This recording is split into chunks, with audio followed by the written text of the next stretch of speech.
Thank you, Peter. Good afternoon, everyone. Thanks for showing up on this beautiful, sunny Saturday afternoon. I know we're going to be getting a lot of rain early in the week, so I appreciate you giving up an hour of your time on such a beautiful day to come listen about Medicare. Medicare is a complex program. Those who are on it can probably testify to that. I've actually had, although as Peter said, I spent the first 20 years of my career with CMS, the federal agency that runs the Medicare program.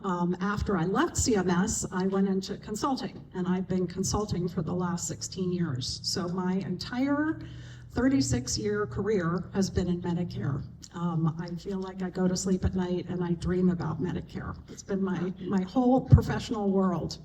So I love talking about Medicare, and I know there's so much confusion and concern and worry over what's happening with Medicare and how it works. So I really do enjoy talking to actual Medicare beneficiaries. It's kind of funny, I started with CMS out of grad school. So I was young, and here I am 36 years later approaching Medicare age myself. So I thought, I'm going to be every Medicare health plan's worst nightmare, because I know how the program's supposed to work, and if they don't work it right for me, I know who to talk to and what regs to specify and what have you. Anyway, I want to share with you today what will be happening in what Medicare calls the annual enrollment period, or AEP. I'm sure all of you are aware it's coming, because starting October 1st, health plans that sell Medicare Advantage plans or Medicare Part D plans or Medicare Supplement plans are allowed to start marketing. So if you watch network TV, I'm sure you've seen lots of TV ads. Your mailbox may be getting full of materials. Your email inbox may have been receiving lots of ads, so it's hard to ignore the fall annual enrollment period. But a lot of people don't understand what that entails, what they should pay attention to, how things might be changing in the coming year. So that's specifically what I'm talking about today. Medicare is a huge program, very complex, a lot of different topics that could be covered, but this is what I want to cover today, because next Wednesday, I should say this coming Wednesday, is when the AEP starts. So as Peter said, I have a long career in Medicare. Sorry. I just want to make a clarification, because there are lots of folks that do presentations who are insurance agents, who sell Medicare plans, Part D plans or Medicare Advantage plans or Medicare Supplement plans. I am not an insurance agent. Insurance agents, their sole purpose is to sell you a health plan. They provide information on those plans and on Medicare, but their purpose is to sell a health plan, and they get paid. They get paid commissions by those health plans. So there's a financial incentive there. I am actually a board-certified patient advocate. I am not an insurance agent. I don't represent insurance companies. I don't get paid by insurance companies. So between the fact that I am a patient advocate and have 36 years of Medicare experience, I provide sort of unbiased, objective information on Medicare. I'm not here to sell you anything. I'm here to help you understand certain aspects. So with that said, what I'd like to cover today is sort of a brief introduction to what we're going to be talking about. I'd like to talk about some pitfalls that Medicare beneficiaries fall into during AEP that you might not be aware of. So things to be aware of and to try to avoid, mistakes to avoid. Then we'll talk about changes to Medicare costs in 2026. And then we'll move into changes in Part B, which is medical care. The good news here is there aren't many. And changes to Part D, more good news, there aren't many, although I will spend a bit of time on Part D, which is prescription drugs, because I know for folks with Parkinson's, that's a critical part of your care. Then changes to Medicare Advantage, And finally, I'll wrap up with sort of some of the big picture changes that are happening with Medicare. Folks often ask me, we have a new administration now that's taken a different approach to the government and to spending and public programs like Medicare. And people often say, what's happening? What's going to happen? What direction is it going into? So I'll talk a little bit about that at the very end. And there will probably be questions as I'm going along, and there will be time at the end to ask those, so I'd ask you to maybe jot it down or keep it in your head. I'm happy to answer questions, but in order for us to get through the presentation, I think we'll hold questions till the end if that works for everybody. Okay, so brief introduction. Many of you may know this, some may not be as aware. There are two ways to get your Medicare benefits. The first is through what we generally call original Medicare. You use your Medicare Part A and B, which is Part A is hospital and facility care, Part B is medical care, and possibly D, which is drugs. Part D is prescription drugs if you use prescription drugs. The other way is to join a Medicare Advantage plan. So I'm not going to go into more detail on those two because we have a lot of other stuff to cover, but it comes into play as I'm going through the presentation. I want to make it clear that some of the pitfalls I'll be talking about apply to you if you're on Medicare, apply regardless of whether you're in the path that's the original Medicare path or if you're in a Medicare Advantage plan. Some of them apply only to one or the other. So I will try to make clear as I go through if it applies to everybody, or it just applies to people on original Medicare, or just applies to those on Medicare Advantage. If I could see a show of hands of who, first of all, raise your hands if you're on Medicare. Okay, almost everybody. Okay. If you know, let me start with the don't know question. If you aren't sure which of these two ways you get your Medicare, raise your hand. And don't be embarrassed because I come across so many beneficiaries that aren't really sure. Okay, and who is in a Medicare Advantage plan? Okay, lots of folks. Okay, good to know. And who is not? Who is in original Medicare? Okay, a smattering. Okay, that helps me know where the distribution is among those two patterns. Okay, so first I'm going to talk about pitfalls so that you understand what can go wrong during AEP and what to avoid. AEP starts October 15th, which is this coming Wednesday, and runs through December 7th. This is when folks can change their Medicare coverage, and in a minute I'll talk about the changes that you can make during that. So it's a great opportunity. I wouldn't say it's your only opportunity, but for most people it may be the only opportunity for the coming year to change your health plan. So it's important to pay attention to this period of time. So the first one,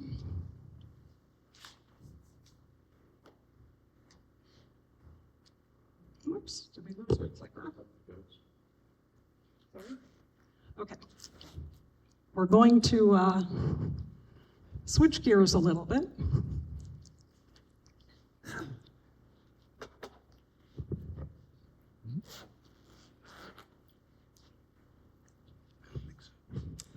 Sorry, if you can bear with me.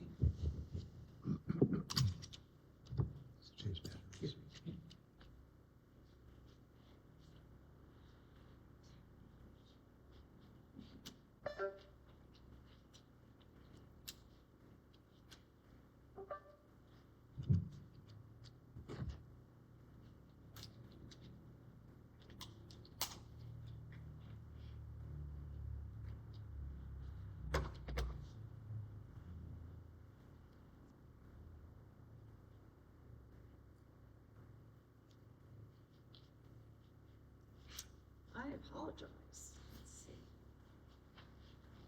Let's try this again. Okay.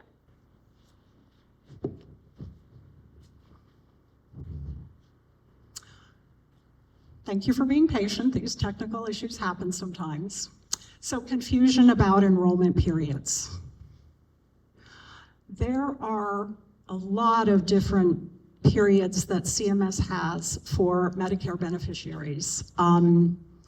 And folks get confused. There's the initial coverage election period. That's when you're first turning 65, or if you're on disability, after your 24 months of disability. There's something called a Medicare Advantage open enrollment period. There are others as well. People get confused on which is which. So as I mentioned, I'm going to talk about what you can do during this upcoming period. You can switch from original Medicare, remember the two paths that I talked about, you can switch from one to the other, Medicare Advantage to original Medicare or vice versa. If you're in a Medicare Advantage plan, you can switch to a different Medicare Advantage plan. If you're in a Medicare Advantage plan, let's see if this is going to work over here, that does not offer prescription drugs. Most do, but there's a small number that don't. You can join a Medicare Advantage plan that does have drugs, or vice versa. You can go back, either direction. I guess this is distance.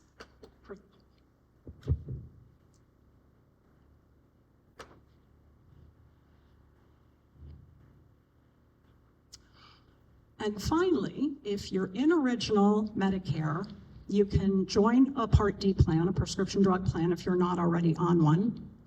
If you are on one, you can switch to a different one. Or if you're on one and you decide to drop it, you're no longer taking prescription drugs, you can drop it.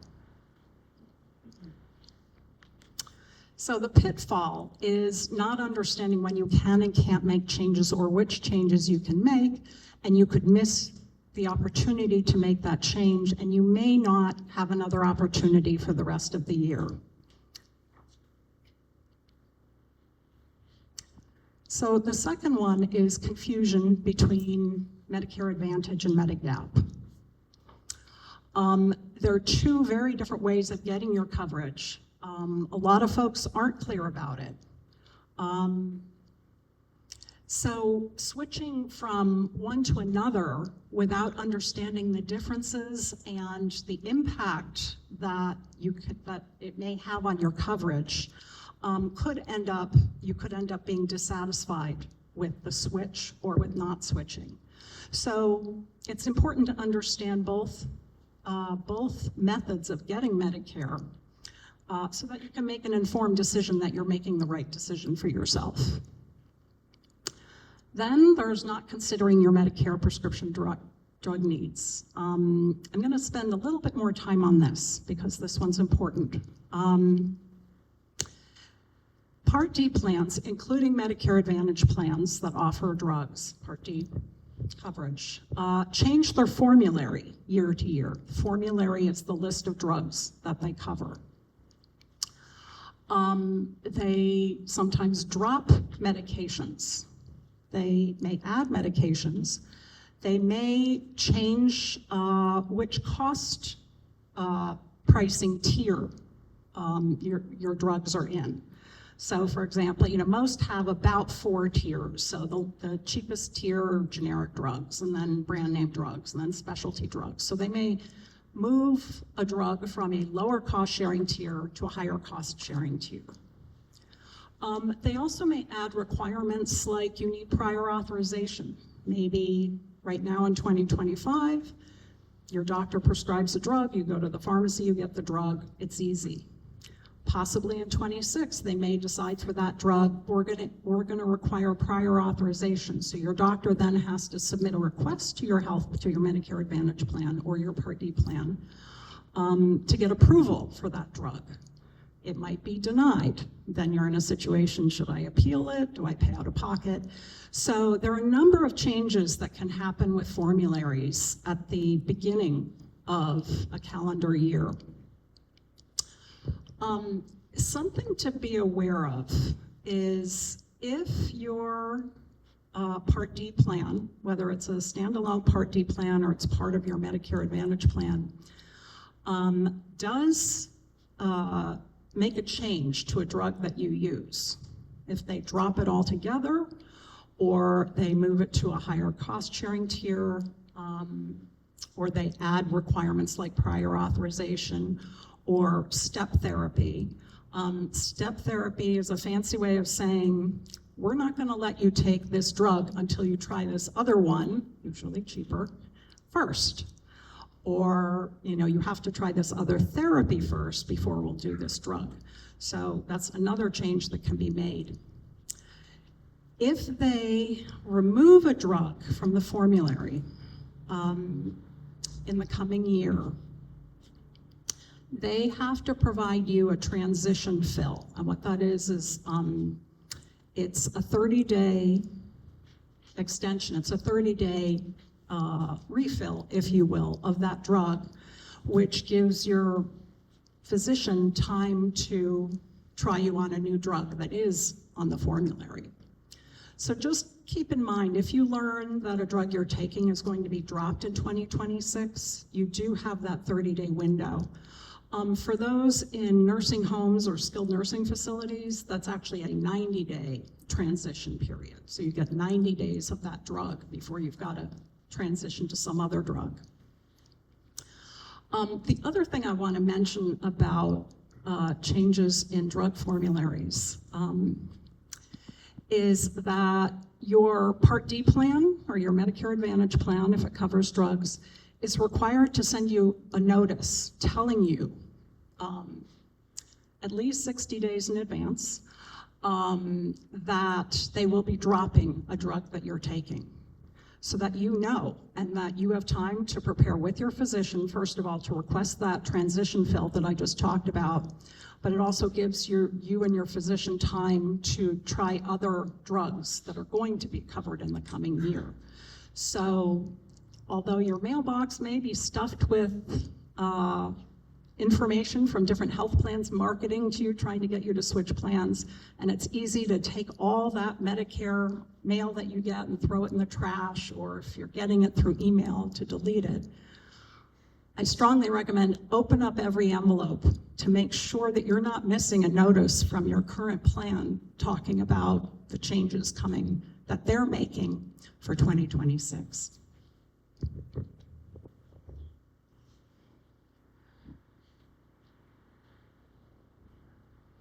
So the pitfall here is if you don't look at the changes that are happening to the formulary, you could end up paying more for your prescriptions. You could get a big surprise where, gosh, this year I only paid $10 for this drug, and now in January I'm having to pay $50 for it. Or, kind of worst case scenario, you find your drug isn't covered and, oh gosh, now what do I do? So really important to read those notices. Waiting too long to make changes. That December 5th deadline comes up. If you don't make a change and later on you decide, oh gosh, I wish I'd switched, you may not have an opportunity. There's some very limited circumstances in which you can switch early in the year, but they're pretty limited. So best to think of December 7th as your deadline. Being misled by marketing. As I said, lots of marketing going out there. Every health plan that offers a Medicare program wants your business. They want you to switch. If you're in Aetna, Cigna wants you to switch from Aetna. If you're in Kaiser, Humana may be trying to grab you. They're businesses. They're for-profit businesses. They're there to make a buck, so they're going to make their marketing as appealing as possible. They're going to highlight these really cool benefits, health club memberships and transportation and meal support and all these things to try to lure you in. Those may be great benefits, but you really want to read the fine print. You really want to take a look at what they're offering, not just the kind of the fancy, shiny new penny benefits that are there in the marketing. Not comparing all your options. Many folks that are in a plan, in a Medicare Advantage plan, just stay there. A number of times, beneficiaries that I work with will say, oh, I get that notice. By the way, it's called the Annual Notice of Change, ANOC or ANOC. And Medicare Advantage and Part D plans are required to send it by September 30th. So today's the 11th. You should have gotten it by now if you're in one of those plans. A lot of people say, oh yeah, it comes, it's 10 pages. I never bother to read it. Please read that letter because it's important to know what's in there. And a lot of folks just sort of stick with what they have. Oh, my plan's been fine. The problem is the plan may be changing next year, and if you don't read the notice, you may not realize that your plan isn't so fine for you anymore. Then overestimating or underestimating your future healthcare needs. Insurance is hard. We buy insurance to protect against bad stuff that happens in the future, whether it's, we buy car insurance for car accident, homeowners insurance for a flood or a fire, health insurance for an accident or, serious medical condition, but we don't know what's going to happen. So some people think, I'm feeling pretty good today. I've had a really long run of, my condition is stable, but we just don't know what's going to happen down the road. So you don't want to shortchange yourself. You want to look very carefully at what benefits are being offered in these different plans. And use your risk comfort level. I happen to be very risk averse. So I've got lots of insurance on lots of different things. And we each have our own place on that spectrum where we fall. But you want to be careful that you don't undersell yourself or choose a plan that is going to undercover you.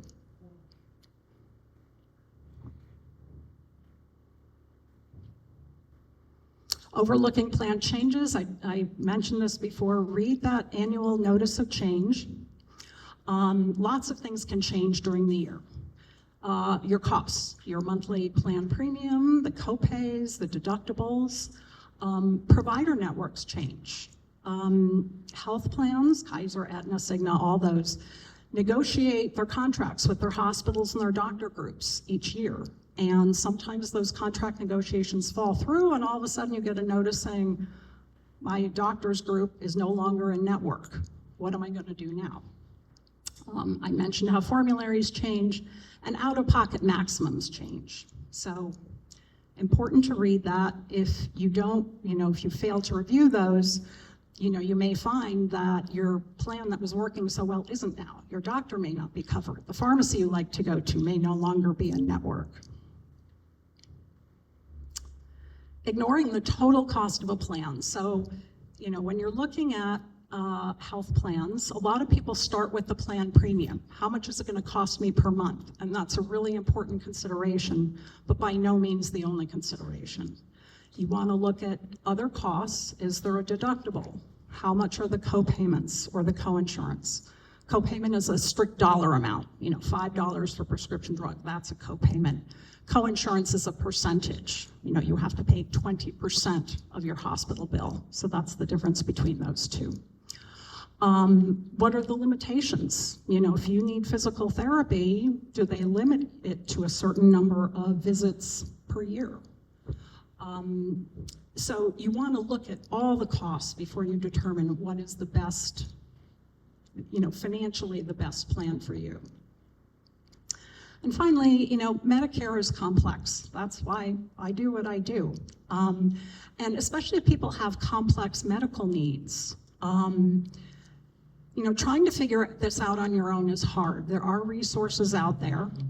There are insurance agents, there's me, there's HICAP. There are places to go to get help. So if you're confused, if you're overwhelmed, reach out for help. Okay. I'm gonna quickly take a look at time. Okay. So, there's a saying, there are two certainties in life, death and taxes. In my world, there's a third one, annual increases in Medicare costs. The costs go up every year. So first I'm going to talk about Part A costs and the premium. Anyone who has worked for 10 years and therefore paid Medicare taxes for 10 years gets Medicare Part A, which is hospital and skilled nursing facility, hospice and home health care. I call it facility care. A lot of people call it hospital care, but having been a former regulator, I pay a lot of attention to the details. And for me, calling it hospital care is a bit of a misnomer because it covers more than hospital. It covers skilled nursing and home health care and hospice. If you have worked at least 10 years, you do not pay a premium for Medicare Part A. So my guess, about 95, maybe a little bit more percent of Medicare beneficiaries do not pay a premium because they've worked for 10 years or more. So I'm going to guess that probably everybody in this room falls into that category. But in case you don't fall into that category, the Part A premium in 2026 is projected to increase by about 9%. And by the way, I want to mention, CMS announces the new costs for Medicare in the fall. They have, as of today, October 11th, they have not announced them yet. So there are projections which are pretty good. The actuaries project this every fall before they formally announce the amounts. And they usually don't change from the projections, but I just want to give a little asterisk that any of the amounts that I'm talking about today, with one exception, and I'll tell you that when we get to it, they're projected. So the rates will probably come out before next Wednesday. However, right now we're in a government shutdown, and a lot of CMS folks are furloughed, and so that could delay things. So this year is a little bit wonky that way. But generally, the new rates come out right before the annual enrollment period. So when I say projected, that's what they think it's going to be. It most likely will stay that, but there's a small chance it could be slightly different. However, once we get into the deductible, that applies to everybody that has Part A. So for 2026, it's projected to be $1,716, which is a 2% increase. This year, it's $1,676. Hospital copayments are going up. So for the first 60 days of hospitalization, you do not pay a copay. And by the way, this is, so when I say that, I'm talking about folks in the original Medicare that get their Medicare through the original Medicare program, not Medicare Advantage. So for days 61 to 90, it's going up to $429 a day, which is about a 2% increase. And then for those additional 60 lifetime reserve days, that little bucket of extra days you get, one set of 60 days in your lifetime, it's going up to $858 a day, which is also about a 2% increase. Skilled nursing facility, first 20 days, no copay. Days 21 through 100, another roughly 2% increase, will be $214.50 a day.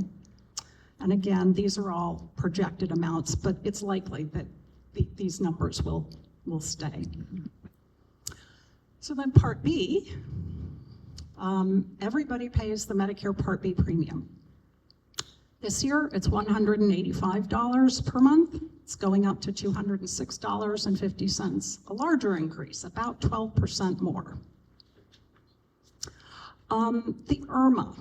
The IRMA stands for Income-Related Monthly Adjustment Amount.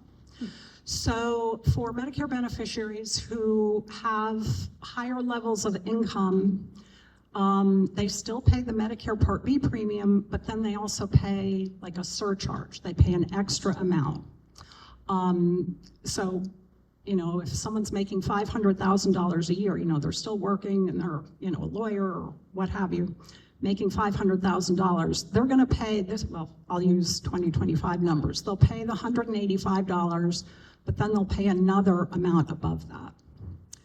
So if you fall into an IRMA category, those are projected to increase about 1%. So they do go up, but fortunately it's a small increase. And finally, for Part B, the deductible. So this year, there's $257, which you pay. Again, this is not for Medicare Advantage. This is under Original Medicare. You pay that $257 before Medicare pays anything. There's about a 12% projected increase for 2026, so $288. So, premiums increase, they increase every year, the Part B premium, but they increase by different amounts. So 2021 to 2022, there was a huge increase. That was COVID year, everything, the inflation was sky high then, so not surprising that it went up so much then.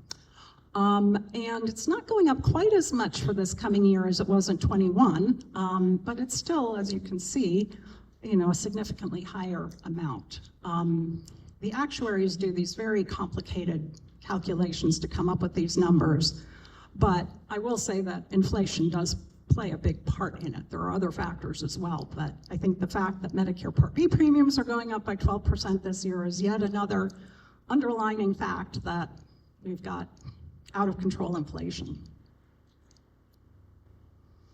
Okay, so Part D. The change in cost for Part D is that the maximum Part D deductible, the amount you pay for your drugs before Medicare starts paying, for next year will be $615. This year it's $590, I believe. So it's about a 4% increase. I want to emphasize that what this means is any Part D plan or Medicare Advantage plan cannot charge a deductible higher than $615 in 2026. But Part D plans and Medicare Advantage plans that offer drugs can choose to charge a lower deductible. They do have to get that approved by CMS. So this $615 doesn't mean everybody's going to pay the $615 deductible. It means that no Part D plan or Medicare Advantage plan can charge you more than $615. Some have a $0 deductible, some have $100, some have $500. So it's a cap, it's a maximum amount that they can charge for the deductible. So that was the change in the costs, and most of them, like everybody, will pay the Medicare Part B premium, regardless of whether you're in Medicare Advantage or Original Medicare. But the other ones I went through were predominantly applicable to those in Original Medicare. If you're in a Medicare Advantage plan, you know that you don't pay those costs. You have different amounts, usually much, much less. Okay, so benefit changes to Part B. As I mentioned before, the good news is there aren't too many. This one I'm going to talk about. There's a new demonstration, is what CMS calls it. When they try out a new way of doing something, they do it in a limited basis. And currently, under the Original Medicare program, there is virtually no prior authorization required. Prior authorization is when your physician or your prescriber is required to ask permission from your health plan to provide something. Prior authorization is huge in Medicare Advantage. So if you're in a Medicare Advantage plan, you may have come across a situation where your doctor needed to get authorization before you could have a surgery or a procedure or get a certain drug. So it's very heavily used in Medicare Advantage. It's very heavily used in the commercial market. It's become a big political issue. If you remember the United Healthcare CEO that was gunned down in New York City 6 months ago, or however long ago it was. It's because there's a lot of anger out there of health plans not only requiring prior authorization, but many times denying needed care through that process. The original Medicare program, different from Medicare Advantage, generally has not required prior authorization. In a few very limited circumstances they do, motorized wheelchairs, for example. But the numbers of things they require for prior authorization is very small. So they developed this model to look at, maybe we should try prior authorization in original Medicare.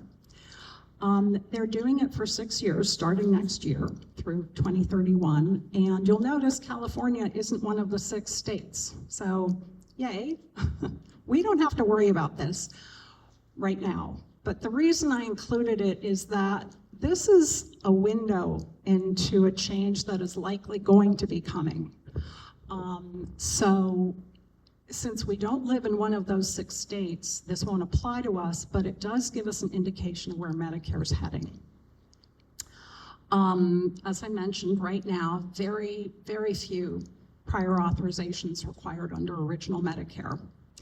So why is CMS doing this? Well, a couple of different reasons. They, as an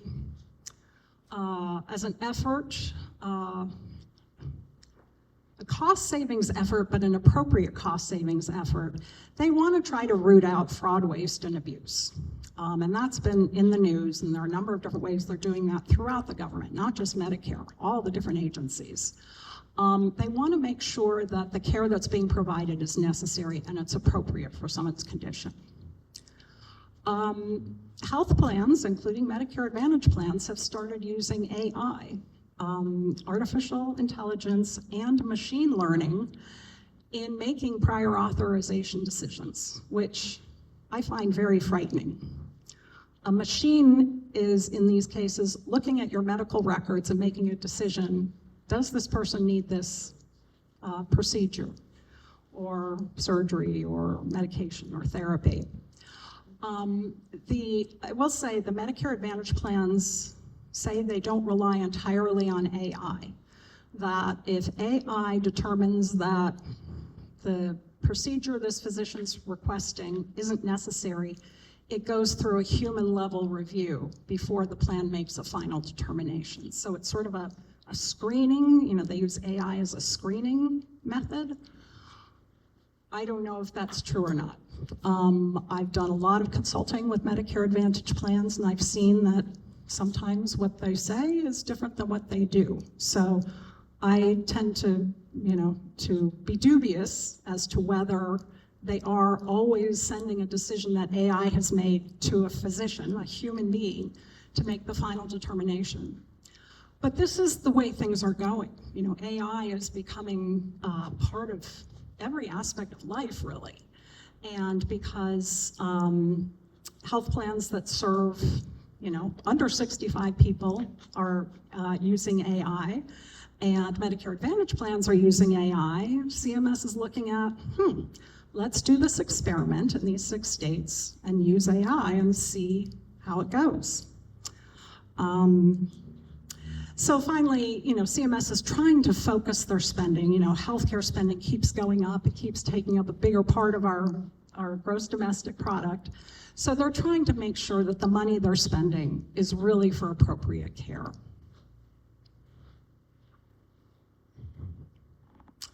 So I'm going to skip this because it, in the sake of time and because it doesn't apply to California. I move on to vaccines. So Medicare covers vaccines, and some of them are covered under Medicare Part B, some of them are covered under Medicare Part D. Medicare covers those vaccines that are recommended by CDC's advisory committee. I put the full name up there. And they're covered at no cost. So there's no copay to pay, and they don't apply to your deductible if you have a deductible. You're probably aware that there's been a lot of news out there about what's happening with the CDC right now. And Secretary Kennedy fired, if you will, many of the members of that committee and replaced them with his picks, some of whom are anti-vaxxers. So the list that the advisory committee recommends is changing. So Medicare covers what the advisory committee covers, or recommends, I should say. Because the advisory committee has changed membership and they've made decisions to eliminate, or to not, I should say, to not recommend certain vaccines, there is a question, will Medicare continue to cover those? You know, this gets into a lot of politics, which I won't get into. So basically, time will tell. You know, pay attention to the news. That's the best place to know. Will Medicare stop covering certain vaccines because this new advisory committee is no longer recommending them? But I wanted to, you know, to include this to let you know this is an unknown, you know, we aren't quite sure where this is going, but there may be changes in terms of what CMS will cover or what Medicare will cover in terms of vaccines. Not a lot of changes to Part D either. There were big changes from last year to this year, but it's a pretty stable program this year, or for this coming year. There's something which is generally called MP3, stands for Medicare Prescription Payment Plan. It started this year in 2025, where you can now spread your prescription drug costs over the year.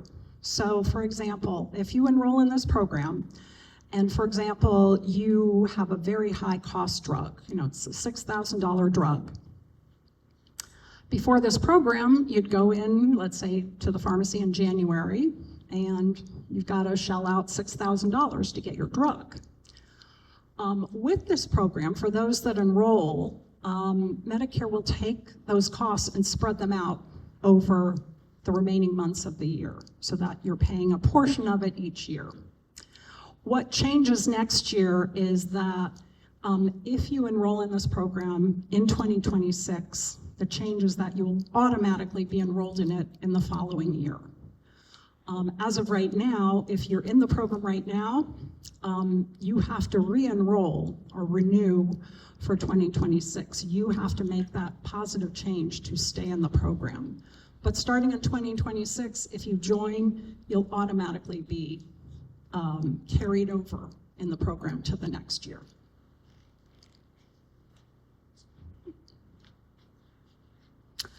Insulin, this is kind of a subtle change from 2025 to 2026. Several years ago, CMS limited insulin co-payments to $35 a month, which was huge because some Part D plans were charging an absolute fortune for it. This changes a little bit this year. Instead of it just being $35 a month for everybody, it will be the lowest of the following three: $35 a month, or if it's lower, 25% of the, what they call the maximum fair price under the Medicare drug price negotiation program. You may have heard in the news that Medicare is now negotiating lower prices for certain drugs. That starts for 2026. And they've selected 10 drugs to start with in 2026. And as time goes on, they'll be adding more and more drugs. So basically, under that program, if 25% of the cost for an insulin is less than $35 a month, that's what the member would pay. Or 25% of the negotiated price, meaning the price negotiated between a Part D or Medicare Advantage plan and the entity that's essentially selling them the insulin. So it's a subtle change, but it's possible that some people may actually end up paying less than $35 a month, starting at 26. So moving on to Medicare Advantage. I, I'm going to be going through the changes that apply to all Medicare Advantage plans. But I want to emphasize that each Medicare Advantage plan has to cover everything original Medicare covers. They can't eliminate a benefit that original Medicare covers, but they can add additional things. They can make it, more coverage than original Medicare. Because of that, anything they're adding that's above and beyond what original Medicare covers is at their choice. They do have to get it approved by CMS, but they can make decisions on what they're adding. And that's where your annual notice of change comes in, because they make changes beyond the ones I'll be covering here that apply to every Medicare Advantage plan. But for example, Cigna may offer 6 free transportation rides to medical facilities per month. Medicare doesn't cover that. That's an extra benefit that Cigna's choosing to offer. So they may choose, we're going to reduce that to 3 transportation visits for 2026. I won't be talking about that here because the example I'm using is a Cigna-specific change. I would be here for days because, between all the different Medicare Advantage plans and all the different tweaks they're making to these non-Medicare benefits, take me days to go through that. I'm just going through the changes that apply to all Medicare Advantage plans. So there's a program called SSBCI, Special Supplemental Benefits for the Chronically Ill. This is a fairly new program. And this is a program that Medicare Advantage plans can offer to folks with complex medical conditions. They're basically meant to improve sort of the health and well-being beyond just medical services. So they include, some extra non-medical needs. In the coming year, the change is that this program can no longer offer the following. These are all pretty obvious. I don't think they'll surprise anybody. Alcohol, tobacco, cannabis, non-healthy food, cosmetic procedures, life insurance, funeral planning, and hospital indemnity insurance. So believe it or not, there were some SSBCI programs out there that were offering some of these. So folks got a really good deal for a while, but starting next year, they're not going to be offering those anymore. And then there's what is called the MOOP, the maximum out-of-pocket limit. So in a Medicare Advantage plan, you pay your premiums, you pay your co-payments, your co-insurance. But once those payments hit a certain amount, and I'm sorry, it doesn't include the plan premiums. So as you're getting services, you're paying your co-payments, you're paying your co-insurance. Once you've paid up to a certain amount, you don't pay anything more for the rest of the year after that. That's what the MOOP is. This is the one area where the amount is going down, which is a good thing. It means you're going to hit that limit sooner. However, it's going down a tiny amount. It's going from $93.50 to $92.50, which is about 1/10 of 1%. So it is a decrease in your favor, but it's a very tiny decrease. Lots of Medicare Advantage plans have MOOPs, if you will, that are lower than the cap. That's okay, because that's to a Medicare beneficiary's advantage. But no Medicare Advantage plan in 2025 can have a MOOP that is higher than $93.50, and next year that amount is $92.50. Okay, so I know this is a lot of information to take in. You've been patient. We're almost there. I do like talking about big picture changes, though, to give people an idea of where things stand, what are some of the challenges from a global perspective. Medicare Advantage, actually, I should say, the whole healthcare industry is really struggling financially right now. And this includes Medicare Advantage plans. It's a complex, healthcare itself is complex. There are lots of different factors. But ultimately, there's been a lot of financial stress on Medicare Advantage plans. As I said, most of them are for-profit. They've got to answer to their shareholders. So when they're being squeezed financially, they're going to have to cut back in places, and in different ways. So some of the ways they're doing that, this year in particular, there is a high number of Medicare Advantage exits from the market. Some smaller regional plans are getting out of Medicare Advantage altogether, saying, game over, we're out.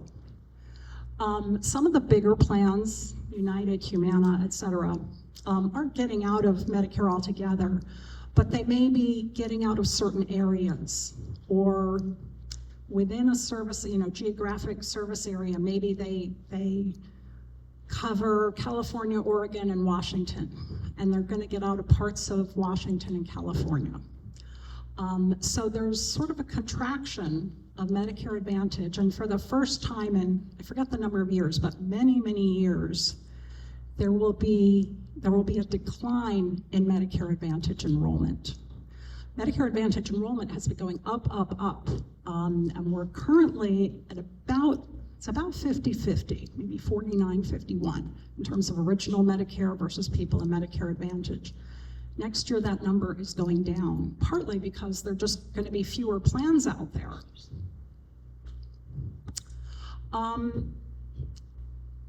In terms of, picking the low-hanging fruit, an easy way to cut costs is to take away some of those richer benefits, some of those benefits beyond what Medicare covers. The glitzy, I talked about the glitzy ads that talk about, these really cool extra benefits you get. A lot of Medicare Advantage plans are going to start trimming some of those. They're going to make some structural changes. So for example, if a Medicare Advantage plan offers a PPO, a preferred provider organization, where you can go to your own, go to a bigger network of doctors than theirs, but pay a higher copay, they may decide, nope, we're going to make that an HMO. And now everybody has to use our network doctors and has to get referrals to those. Provider networks are narrowing. I said earlier that every year health plans negotiate with their medical groups, their hospitals, their other facilities. So they're trying to squeeze those entities. For example, they're negotiating with hospitals and trying to get better rates. If they can't come to agreement, the Medicare Advantage plan may just say, forget it, we don't need you. We have these 3 other hospitals. We're not going to work with you in 2026.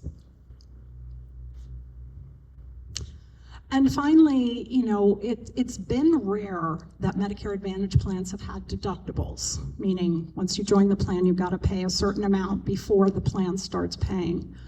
But we're seeing some Medicare Advantage plans starting to impose deductibles. So there are a number of ways that they can address their financial pressure. They still have to provide all the Medicare services that are covered under original Medicare. They can't cut those, but there are a lot of other ways to trim it.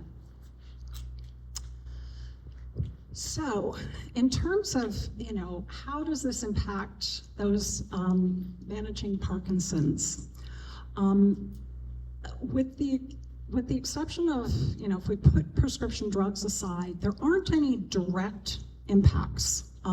It's not like physical therapy under original Medicare is being more limited or being decreased, that certain procedures or therapies are being eliminated. What will be impacting your costs, first and foremost? Costs will be changing in all these different ways. And drugs. And that really depends on what your particular drug plan, whether it's a standalone Part D plan or your Medicare Advantage plan, decides to do with their formulary. But as you can see, the landscape is changing. So even though it's not specific to Parkinson's, all these changes are going to impact everybody in one way or another. So it's important to kind of understand what those changes are. And it is every fall, it's not just this year. Every fall you should be paying attention to these. So that is, sorry, I keep hitting the wrong button. That is what is changing next year. Happy to answer questions. I know it was a lot of information to go through in 40 minutes or so, but happy to take questions that you have. Hi, Julie. That was, without a doubt, one of the most organized, beautiful presentations I have heard in ages. And you really covered it beautifully. And Thank you. I thank you for taking the time to talk to us old farts. Thank you so much. Who has a I stand question? up here, I'm like, oh, is this making sense to people? It's so much information, so I really appreciate that. And I agree about the presentation. My question is, folks that have VA insurance, does any of this apply to someone that has Veterans Administration insurance? Really good question. Or coverage, I should say, not insurance. No, not if they're accessing their VA benefits. Yeah, VA benefits take precedence. The same as what's called FEHB, federal. It's what I used to have when I was at CMS, Federal Employee Health Benefits or something. No, you're as long as you get your, as long as somebody who is eligible for VA coverage gets their care from the VA system, this doesn't apply. If you go outside of the VA system, then it does. And the rules for Medicare and VA get fairly complex, so it's a little hard to answer that completely. I was afraid of that. Yeah, in this kind of environment. But essentially, yeah, if you're using the VA service, VA hospitals, VA doctors, whatever, that's a completely separate program. Now, does it matter if you're, I think the term is co-insurance. In other words, I have Kaiser and VA. Does that matter? So Kaiser, you would be in a Medicare Advantage plan, right? Yes. Yeah.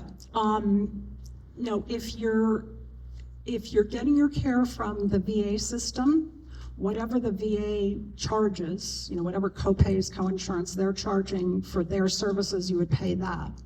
If you're getting services through Kaiser's Medicare Advantage plan, you're subject to Kaiser's premiums, co-pays, co-insurance. Yeah, when you're dually eligible, you're eligible for 2 different programs. It can get sort of complex, so I'm giving you a very high-level answer. There are a lot of nuances and all, but that's sort of the most straightforward answer. Thank you. Sure. Who has a question?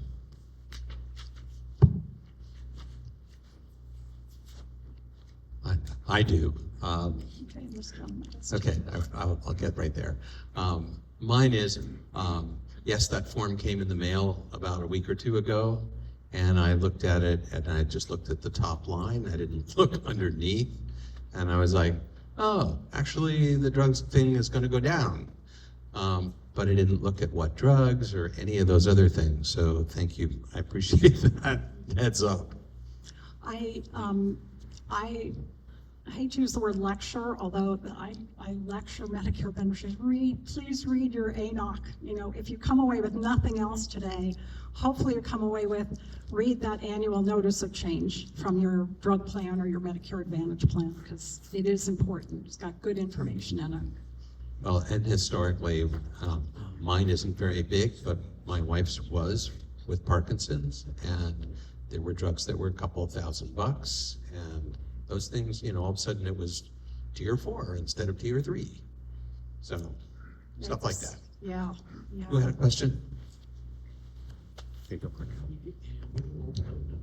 Similar to the last question, I have TRICARE for Life, which is not exactly like VA, but is suitable for people that have retired from military.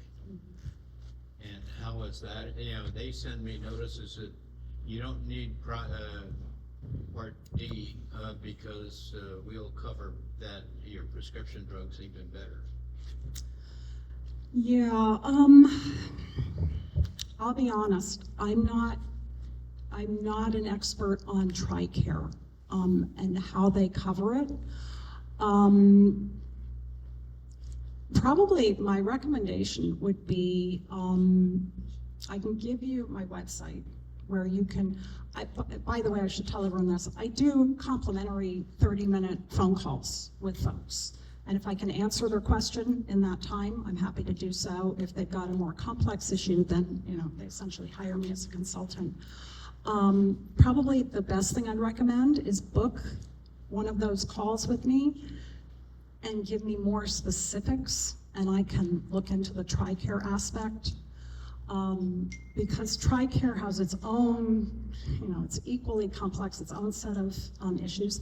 And I haven't worked with a lot of TRICARE, people that have TRICARE. So I don't want to misinform you, but it's something I could look into and could get the right answers for you. Thank you. Yeah. Any other questions? Oh, in the back. Is some of this information that you provided today available at your website for those of us who want to make sure we got everything down we need? Good question. Repeat the question. Yeah, sorry, he was asking if the information I covered today is available on my website. No. However, if you email me, I will email, by the way, this is an online link. I use a program, it's called Canva. And I can provide you a link to this presentation so that you could get the slides. Or I can even put them in PDF format and email them to you if that's easier. So I'd say if you want this information, email me and I'll send you either the link or the PDF version. Yeah, good question. And this presentation will be up on our website Oh, okay. There you go. eventually, Okay, hopefully soon. great. Anybody else?